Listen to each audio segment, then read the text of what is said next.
In 1981, a strange arcade game appeared in a handful of suburbs outside Portland, Oregon. It had no branding, no instructions, just a name, Polybius. Teenagers lined up to play. They left with migraines, night terrors, and, some claimed, missing time. Within weeks, the machine vanished without a trace.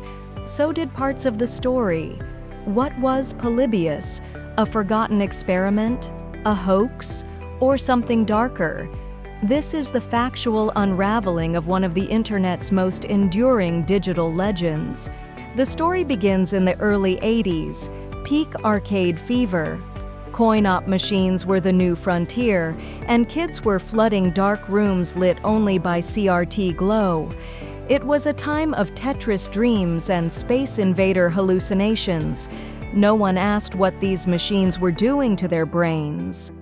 Then came Polybius, a game unlike any other. Players described vector graphics, hypnotic colors, and abstract shapes that didn't follow logic. Some claimed it felt like the game was watching them. The reports grew strange: seizures, nausea, memory gaps. One boy allegedly screamed in his sleep for a week after playing.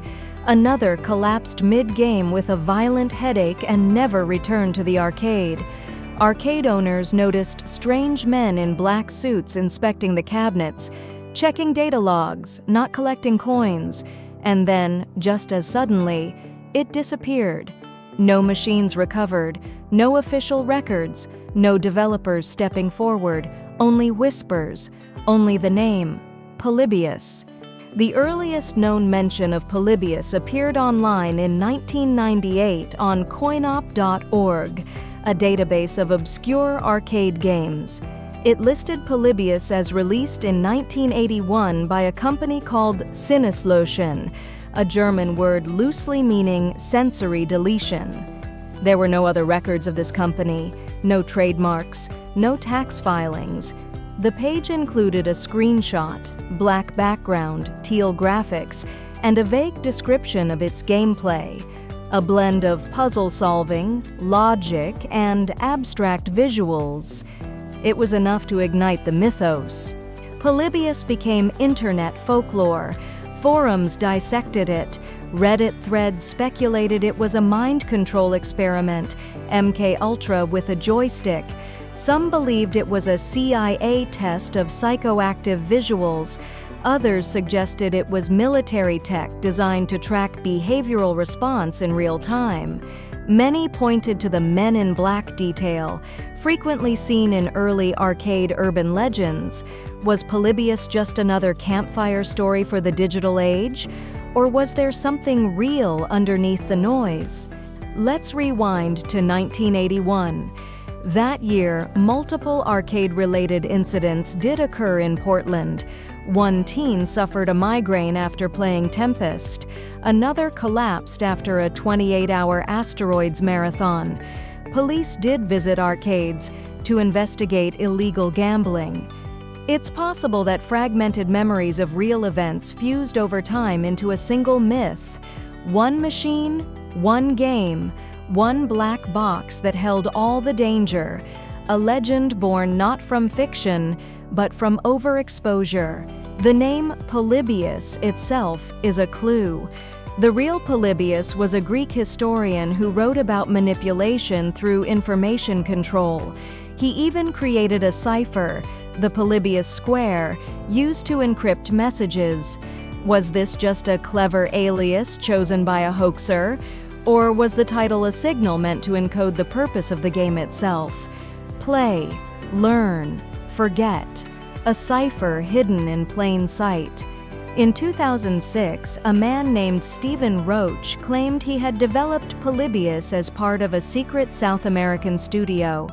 He said the game was pulled after negative side effects and legal threats. But his story had holes. No documentation, no witnesses, no real credentials.